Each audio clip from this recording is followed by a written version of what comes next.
Let's get your companies loaded. This was a big one because once they're in, you can link worksites, assign jobs, and keep all your company's specific info organized. No more hunting for the details. There are a couple of mandatory fields, and let's start by hitting the download button.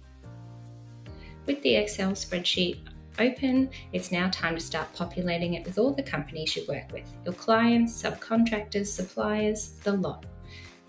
You'll see the two mandatory fields are titled in red, so ensure that they are definitely filled out. Save your file once it's looking good and head back to the onboarding page. Back on the onboarding page, we're going to hit next. Let's drag and drop our Excel file in and hit next. In the validation screen, the system will do a quick check. If there's any issues, you'll get a clear message telling you exactly which row and field needs tweaking. Just fix it in your Excel, hit save and re-upload. Let's hit next.